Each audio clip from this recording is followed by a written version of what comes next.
"Hey, cleaning lady. You want to try?" The laughter came fast and hard, loud, sharp, and merciless.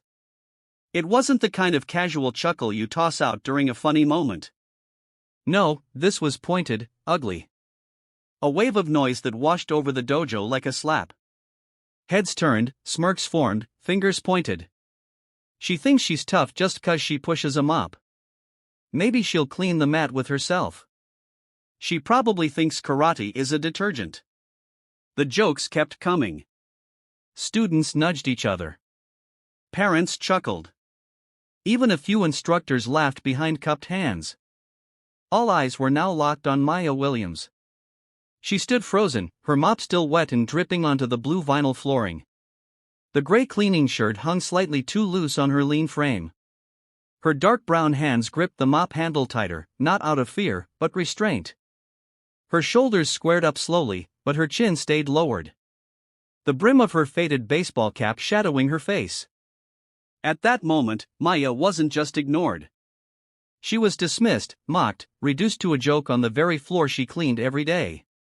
Jake Thorne, the black belt in the center of it all, grinned wider as the room fed his ego. Early 32nd, blonde, confident, and used to being the loudest voice in the room. "Come on," he called again, voice booming with playful malice. "Let's see if the mop lady has a mean right hook." More laughter. Maya didn't move. She didn't smile. Her eyes slowly lifted, locking on Jake's. Then, without a word, she leaned the mop against the wall. A hush began to crawl through the dojo as she walked toward the mat. Her steps were slow, controlled. Each footfall was soft, but sure, like the floor already knew her weight. Some laughed louder, unsure how to process the shift. Others grew quiet. Jake raised his eyebrows, pretending to be impressed. "Oh ho. Okay. Looks like we got ourselves a showdown." A few claps, a few whistles. Maya stepped into the center of the mat, the same mat she scrubbed each morning before the first class. She didn't posture. She didn't pose. But something about her stillness made even the boldest student step back. In the back of the room, seated near the mirrors, Master Lee, an aging Korean instructor with a quiet demeanor, shifted forward. His eyes narrowed slightly as he studied her stance. Jake lifted his hands in mock defense. "Don't go too hard on me now," he said with a grin. Maya didn't blink. The first move came from Jake. A light jab, more for show than threat. She blocked it clean. No wasted motion. The laughter died completely. Jake frowned slightly. He jabbed again, this time sharper. My duct pivoted with elegant precision and swept his leg out from under him in one fluid motion. The sound of his body hitting the mat was louder than anyone expected. A collective gasp. Jake lay there stunned. For a second, he didn't move. Maya reached out her hand. Jake looked at it, then at her, then at the crowd. He took the hand. She pulled him up effortlessly. He stood, eyes wide, and this time he bowed not to save face, but out of something real. Respect. From the back, a small voice rang out. "That's my mom." The heads turned again. A girl with two thick braids and a school backpack stood near the glass doors. Her voice wavered only slightly. "Her name is Maya. Maya Williams. She used to fight. She was good. Still is." For a second, no one moved. Then the applause began. Not rushed, not loud, just steady, rising, spreading. Jake stepped aside. Maya said nothing, just nodded once. She walked back toward the mop, picked it up as if nothing had happened, and began wiping the corner of the floor, but the air in the room had changed, and no one would ever laugh at Maya Williams again. Mia didn't look up as she returned to her corner of the dojo. The mop glided across the mat, soaking up a streak of water left by someone's foot. Her movements were calm, precise, controlled, like everything else about her. Outside the wide glass windows, the sun had started to lower behind the parking lot, casting long streaks of gold across the floor. Inside, no one quite knew what to say. Some parents murmured to each other. A couple of students kept stealing glances at her. Jake stood at the far edge of the mat, towel around his neck, rubbing the back of his head. He hadn't spoken since the fall, and in a rare moment, the man who always had a joke, a smirk, or a punchline had gone quiet. But Maya had been quiet for years. Every morning before the first class, she arrived at Iron Core Academy. She'd park her dented silver Hyundai behind the alley where it wouldn't block the instructor spots. The gym owner, Rebecca Coleman, had never told her to do that, but Maya had always kept to herself, avoided taking up space.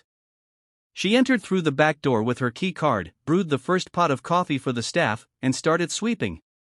By the time the first students arrived, the mats were spotless, the mirrors gleaming, and the lobby smelled faintly of pine cleaner and warm espresso. She was always in the background, wiping sweat off benches, picking up forgotten wraps, organizing shoes left in messy piles. She never interrupted, never asked for help, never joined conversations, and no one asked much of her except Lena. Her daughter was the only one who saw her, not just physically, but truly. At 11 years old, Lena had a bright mind and an old soul. Her favorite part of every day was watching the students train while she waited for her mom to finish her shift. She'd sit quietly on the bench, eyes wide, following every kick and every block. Sometimes she mimicked the moves with her small arms. "Can I take classes, Mom?" she'd ask. Maya had said no the first few times. Not because she didn't want to say yes, but because the idea of stepping back into that world terrified her in ways she hadn't dared to name in years. That world was gone, buried. Maya Williams had once been known across the amateur boxing circuit in Georgia.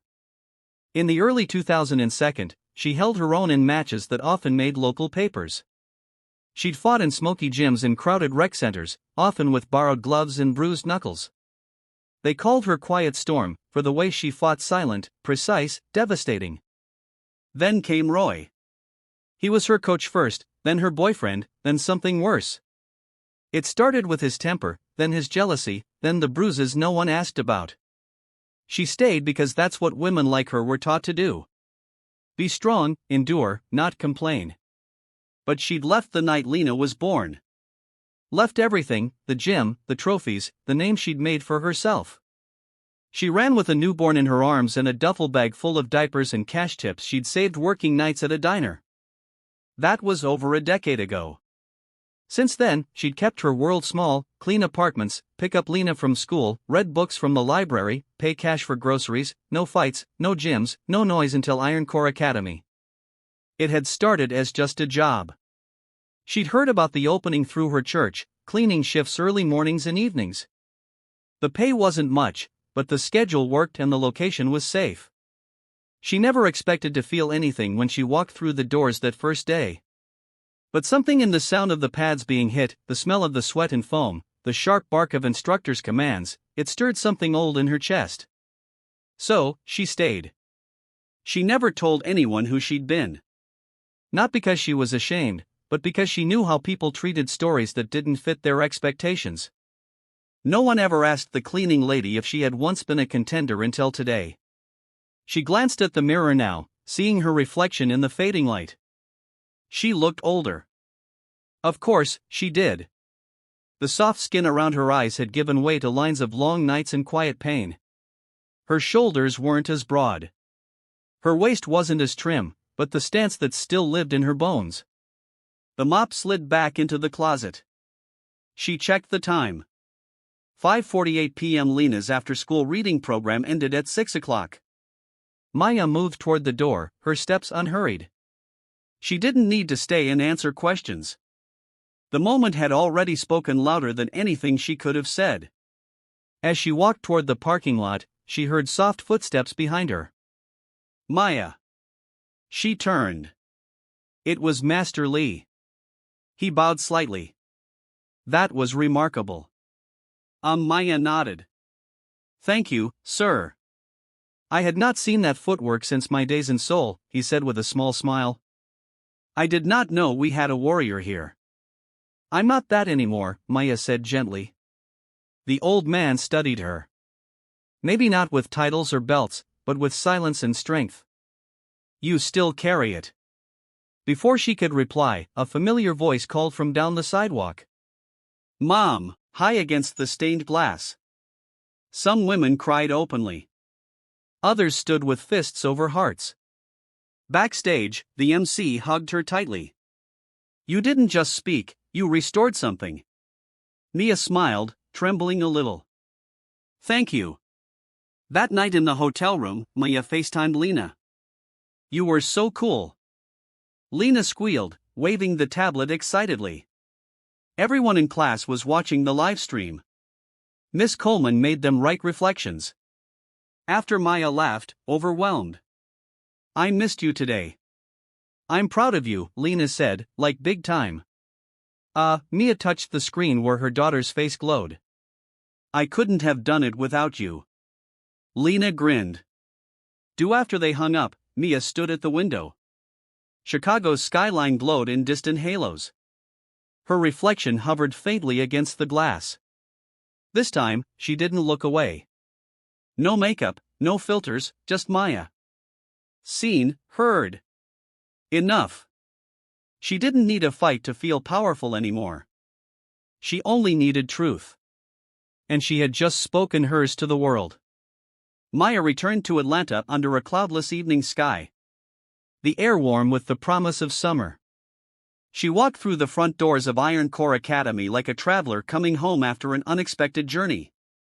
The dojo smelled of leather, sweat, and possibility, the scent of lives in progress. She wasn't met with silence. Instead, students and instructors greeted her with smiles and nods, their eyes reflecting pride and welcome. That night, after closing, Maya made her way to Studio B, towels folded neatly, gloves stacked by the mat. Lena patted in behind her, clutching a pair of small boxing mitts, hers. You ready? Maya asked, voice gentle.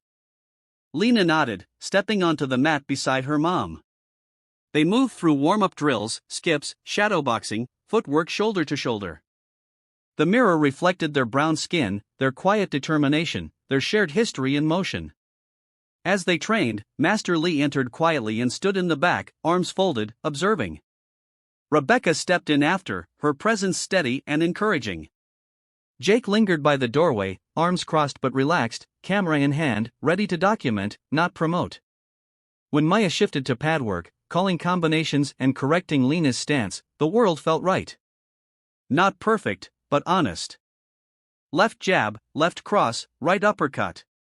She coached calmly. Lena answered with precision, grit, and a spark Maya recognized as her own. Master Lee's soft voice broke the space. Grace and power both. Maya paused. Yes, sir. The rhythm of their practice synced with the beat of living, of carrying forward. Students filtered in silently, drawn by the movement. Soon, women in the class joined, eager to train under the quiet teacher who had become a quiet force.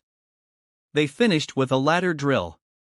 Jab, cross, hook, jab, cross, hook, uppercut. On the final count, Maya and Lena dropped their gloves and bowed to the class. Sensei, Tanya said, approaching. Having you back training with your daughter, it's powerful.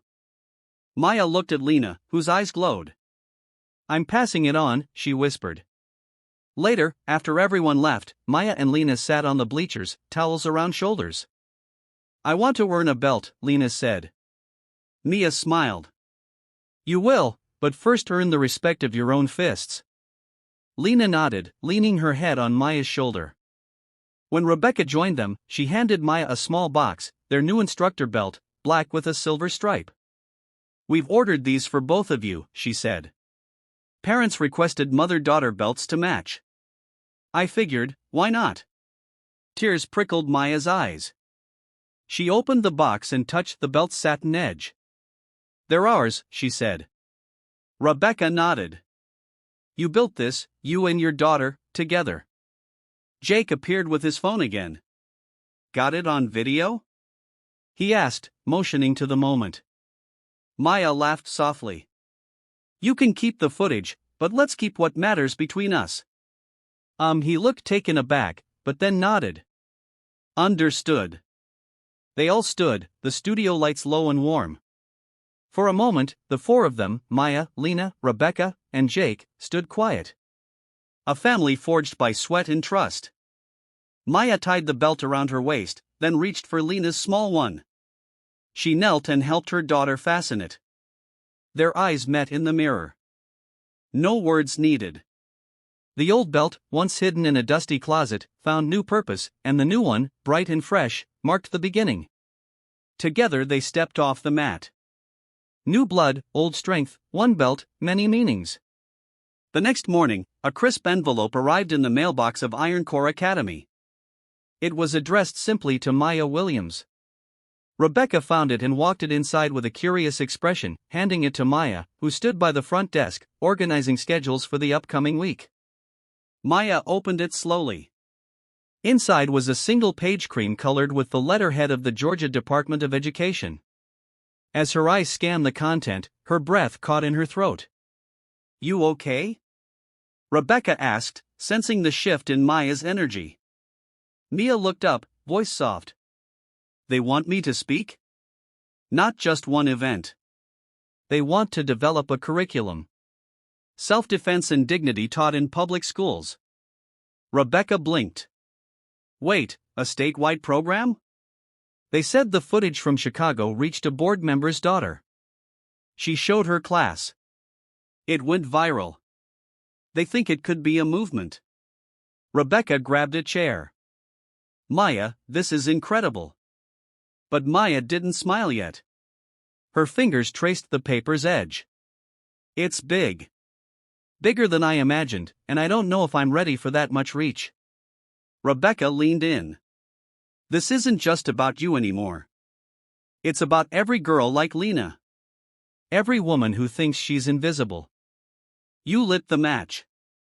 This is the flame." Maya nodded, slowly folding the letter back into its envelope. "Then I need to do it right." That afternoon, she sat with Lena at their favorite corner booth of a local diner. Burgers, sweet tea, and a quiet hum of regulars in the background. Maya slid the letter across the table. Lena read it 3 times. "Mom, this is like superhero stuff." Maya laughed. "Not quite." No, really. You're helping whole schools now." "I don't know if I'm built for that scale," Maya admitted, tearing a piece of her sandwich. Lena looked up, dead serious. "You're built for truth. That's bigger." Mia stared at her daughter, the weight of those words anchoring something deep inside her. "You know, I was younger than you when I first fought in a ring. And I thought power was about fists. But it's what you say when no one expects you to speak that really shakes the world." Lena smiled. "Then shake it, Mom." Over the following week, Maya met with school counselors, youth program directors, and a few community organizers. The idea began to take shape. Not just drills and blocks, but stories, scenarios, scripts for reclaiming power. Classes that taught more than defense. They taught dignity. Jake offered his time to help format the training. "I'll run the boys' modules. We need them in this, too." Maya agreed. "It can't be just women fighting this. It's everyone learning respect." They created pilot workshops.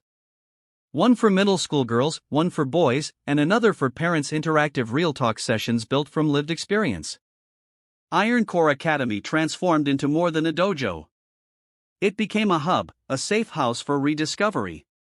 Flyers were posted in barbershops, churches, libraries.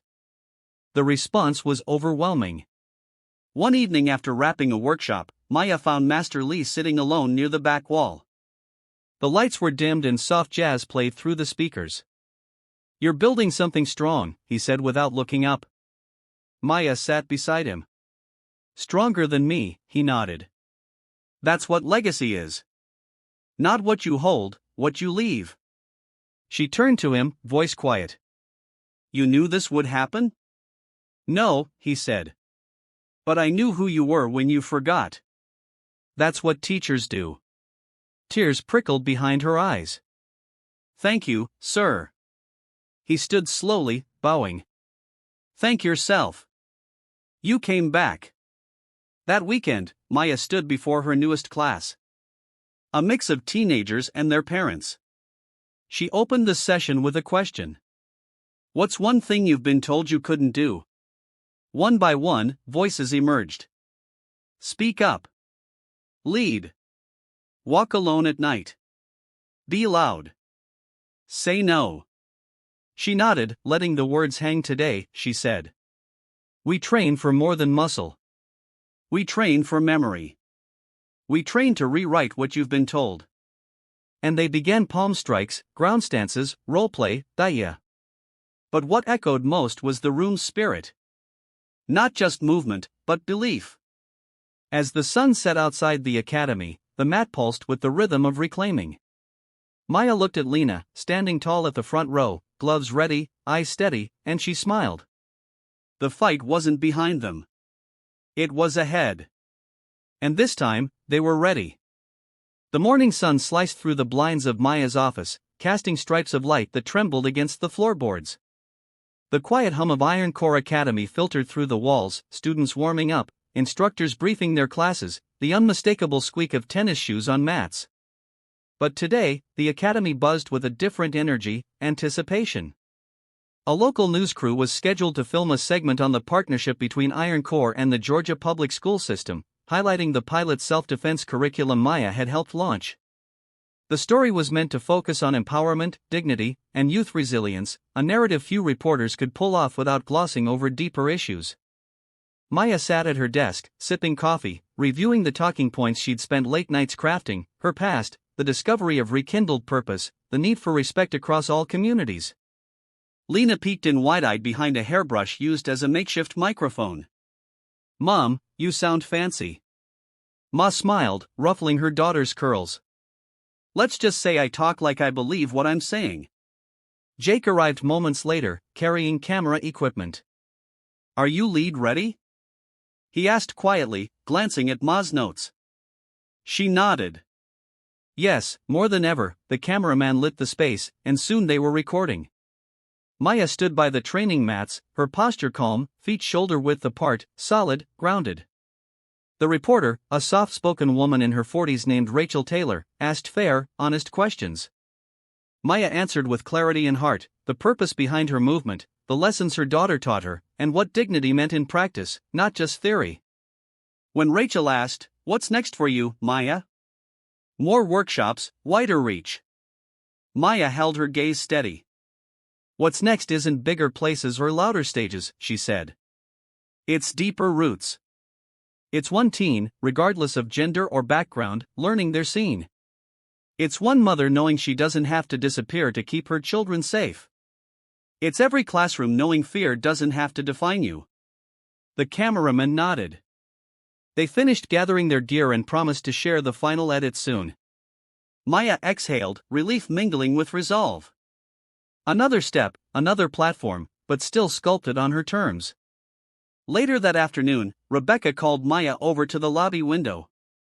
The front doors had been flung open and a small group had gathered outside.